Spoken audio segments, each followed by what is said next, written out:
छोटा नागपुर के अंग्रेजों के खिलाफ क्रांति का शंखनाद करने वाले स्वतंत्रता सेनानियों की जब भी चर्चा होती है तो सबसे पहला नाम बिरसा मुंडा का लिया जाता है। बिरसा मुंडा झारखंड के इतिहास में एक बहुत ही महत्वपूर्ण नाम है। बिरसा का जन्म खूंटी जिला के उलीहातू में 15 नवंबर सन 1875 को हुआ। वह एक गरीब किसान सुगना मुंडा का बेटा था। उसकी माता का नाम करमी था।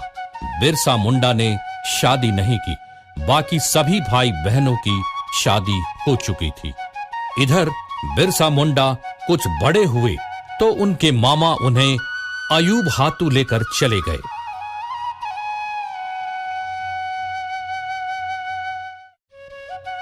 नाना के घर में उसकी मौसी जौनी उसे बहुत प्यार करती थी।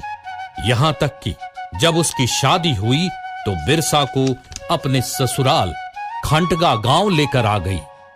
इन्हीं दिनों बिरसा एक ईसाई धर्म प्रचारक के संसर्ग में आ गए। अयूब हातू में मामा ने सलगा के स्कूल में दाखिला दिला दिया। वहां के एक शिक्षक बच्चों में काफी रुचि लेते थे और पढ़ाई के साथ साथ धार्मिक और शारीरिक शिक्षा भी देते थे। बिरसा ने चाईबासा मिशन स्कूल से उच्च प्राथमिक शिक्षा हासिल की थी। एक बार फादर नोतरोत ने ईश्वर के राज्य सिद्धांत पर जोर देते हुए कहा, जो भी ईसाई बने रहेंगे उनकी जमीन वापस कर दी जाएगी। इस बात से बिरसा के साथ साथ और भी लोगों को काफी धक्का लगा। 1886-87 में मिशनरियों से सरदारों का संबंध टूट गया। मिशनरियों ने सरदारों को धोखेबाज कहना शुरू कर दिया। बिरसा ने इस बात को लेकर विद्रोह कर दिया, जिसका परिणाम यह हुआ कि बिरसा को स्कूल से निकाल दिया गया।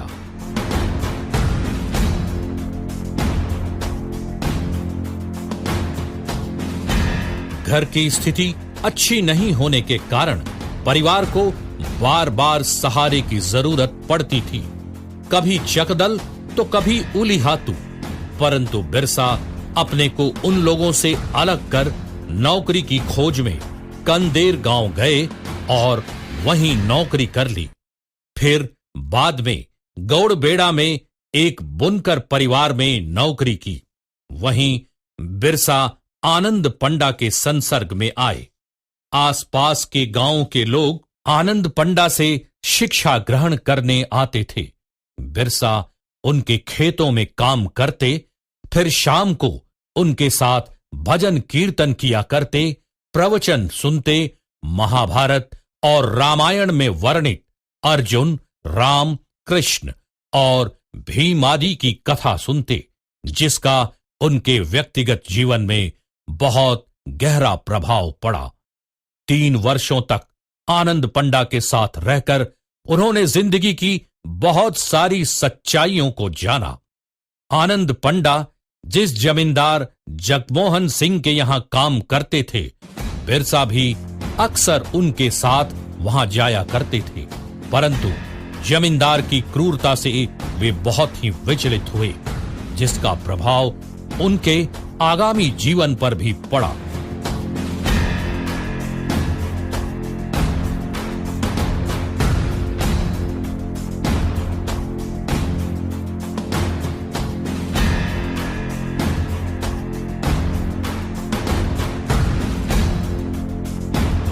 आनंद पंडा बिरसा की कर्तव्यनिष्ठा, कठोर परिश्रम, सच्चाई और ईमानदारी से बहुत प्रसन्न थे। यही कारण था कि उन्होंने बिरसा को कुछ मंत्र भी सिखाए ताकि वे अपनी जनजातियों के दुख को कुछ कम कर सके। उन्हें कुछ पारंपरिक औषधियों के बारे में भी ज्ञान दिया, जिसका लाभ बिरसा को इतना मिला कि वे बहुत ही चर्चित हो गए। समय निकालकर बिरसा शिकार खेलने भी चले जाते थे। वे अच्छे निशानेबाज के साथ एक अच्छे बांसुरी वादक भी थे। उनके महान बनने की भविष्यवाणी उनके शैशव काल में ही एक वृद्धा ने की थी।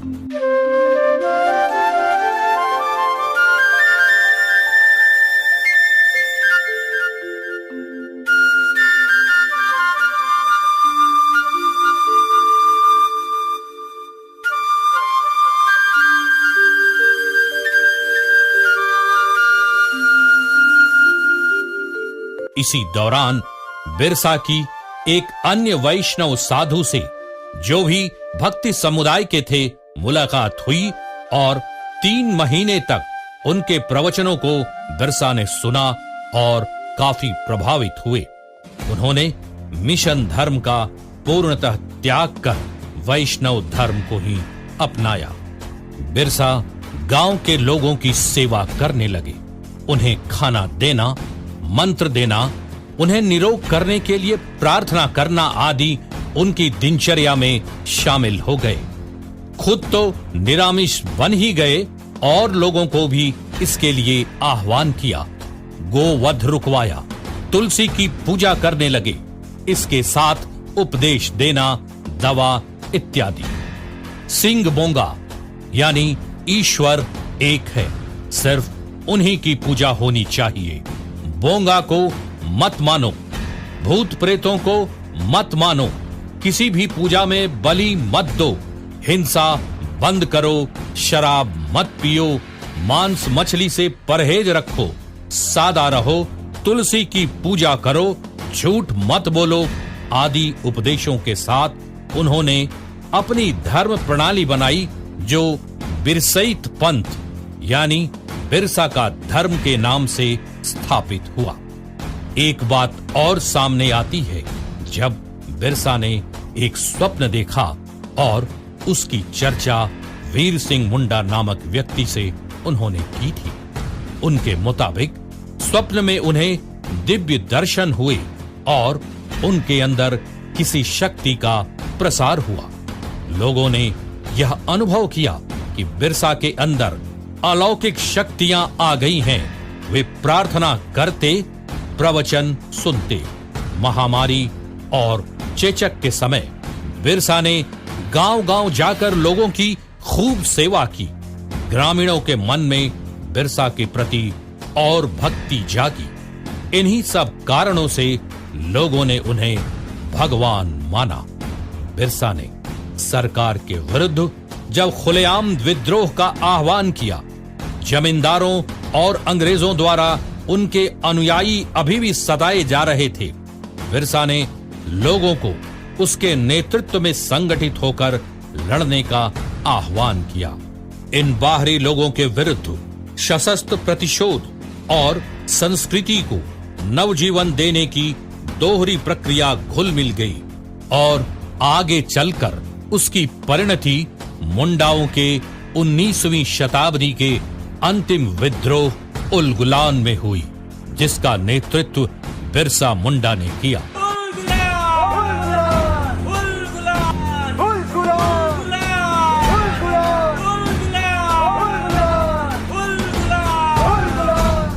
बिरसा और उनके अनुयायियों की गतिविधियों से अंग्रेज बौखला गए थे।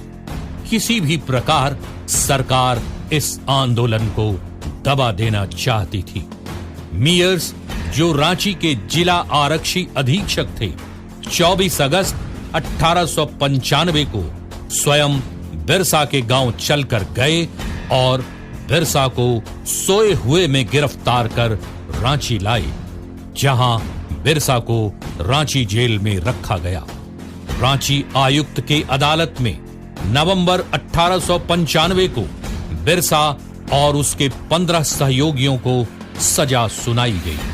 बिरसा को 2 वर्षों की कड़ी सजा एवं 50 रुपए जुर्माना भी किया गया।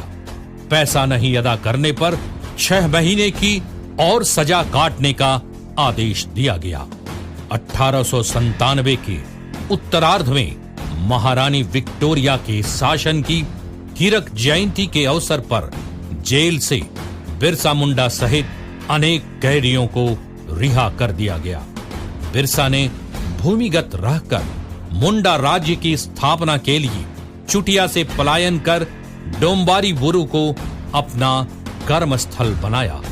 चारों ओर से पहाड़ों से घिरे हुए इस स्थान से बाहर जाने के लिए सिर्फ एक ही रास्ता था जो डोंबा घाटी की ओर जाता था। बिरसा की सेना की सदस्य खूंटी, रांची, चक्रधरपुर, बुंडू, सिसई आदि जगहों में फैले हुए थे। उसकी सेना का मुख्यालय खूंटी में था। विद्रोह 25 दिसंबर 1899 ईस्वी को शुरू हुआ था। विद्रोहियों ने सरवादा मिशन हाता, मुरहू मिशन हाता पर एवं बोरजो मिशन पर आक्रमण किए। बिरसा की इन गतिविधियों के कारण रांची के उपायुक्त ने खूंटी, तमाड़ और रांची में काफी बड़ी घेराबंदी की। बिरसा और उसके अनुयायियों को पकड़ने के लिए पुलिस ने अपना नियंत्रण केंद्र बंदगांव में रखा, जहां के जमींदार जगमोहन सिंह थे। समय को देखते हुए बिरसा भी अपनी नीति में बदलाव लाते थे। तीर धनुष तथा गोला बारूद का मुकाबला चलता रहा। अंत में बिरसा के अनुयायियों की पराजय हुई। लगभग 300 लोग बंदी बना लिए गए। वस्तुतः सैल रकब कांड के बाद आंदोलन में बिखराव शुरू हो गया, किंतु बिरसा मुंडा को पकड़ा नहीं जा सका। बिरसा चक्रधरपुर के जंगल में जा छिपे। जगमोहन सिंह के आदमी वीर सिंह महली आदि 500 रुपए के इनाम के लालच में बिरसा को 3 मार्च 1900 ईस्वी में रांची ले आए। यह उनके जीवन की अंतिम यात्रा सिद्ध हुई। बिरसा को रांची जेल भेज दिया गया। रांची जेल के अपने प्रवास के दौरान ही बिरसा मुंडा की मृत्यु 9 जून 1900 ईस्वी को प्रातः 8 बजे हो गई। रिकॉर्ड के मुताबिक उनकी मृत्यु हैजा से हुई, किंतु माना जाता है कि उन्हें अंग्रेजों ने जहर देकर मार डाला। बिरसा मुंडा ने खूंटकटी अधिकार को मुंडाओं का जन्म सिद्ध अधिकार बताया था। हमेशा यह प्रचार करते रहे कि अबुआ राज एटे जाना, महारानी का राज समाप्त हुआ। आदिवासियों को खोए हुए अधिकारों को वापस दिलाने तथा शोषण से मुक्त कराने के लिए आज भी बिरसा को याद किया जाता है। आज भी आदिवासियों में नए युग की प्रेरणा पुंज माने जाते हैं। सरकार ने बिरसा जयंती झारखंड स्थापना दिवस के रूप में मनाकर उन्हें सम्मानित किया है। ऐसे वीर सपूत बार बार नहीं पैदा होते। हमें उन पर गर्व है। उनकी स्मृति को हर झारखंडी, हर भारतीय शत शत नमन करता है।